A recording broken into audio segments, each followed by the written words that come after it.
Hi guys, welcome to FLM. So ఈ రోజు మన టాపిక్ వచ్చేసి new languages in market. So మన సాఫ్ట్వేర్ లో ఎప్పటికప్పుడు కొత్త లాంగ్వేజెస్ వస్తూనే ఉంటాయి. లైక్ గో అవ్వచ్చు, సి హ్యాష్ అవ్వచ్చు, ఆర్ అవ్వచ్చు. సో దానికి రిలేటెడ్ ఇప్పుడు ఎక్కడెక్కడ యూస్ చేస్తారు మోస్ట్లీ అనేది చూద్దాం. సో ఫస్ట్ వచ్చేసి మనకి గో.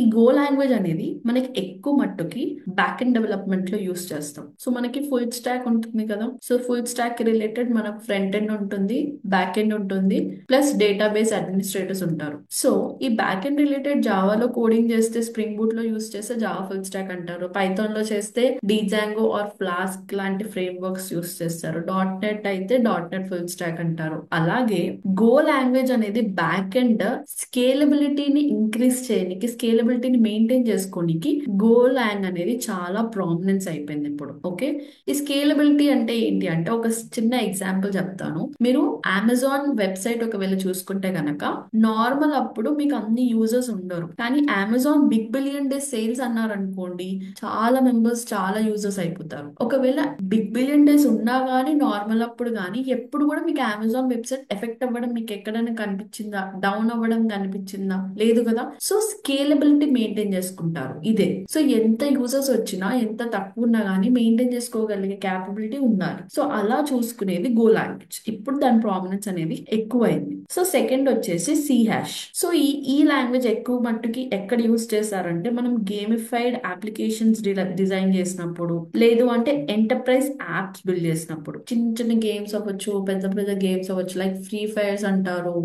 సో ఇలాంటి గేమ్స్ మనం ఒకవేళ డిజైన్ చేసుకుంటే గనక మనం సి హ్యాష్ ఖచ్చితంగా చూస్తాము. And moreover enterprise applications like మనం హబ్ స్పాట్ అవ్వచ్చు, ఏదైనా సిఆర్ఎంస్ కి రిలేటెడ్ కంటెంట్ మేనేజ్మెంట్స్ అవ్వచ్చు. సో ఇలాంటి కైండ్ ఆఫ్ అప్లికేషన్స్ కూడా మనం డెవలప్ చేసినప్పుడు మనకి సి హ్యాష్ ఖచ్చితంగా యూస్ చేస్తాం. సో నెక్స్ట్ వచ్చేసి మనది ఏంటి అంటే ఆర్ లాంగ్వేజ్. సో చాలా మంది ఆర్ అండ్ రస్ట్ సేమ్ అనుకుంటారు, బట్ అవి రెండు different. Okay, so R programming language వచ్చేసరికి మనకి data science and statistical analytics.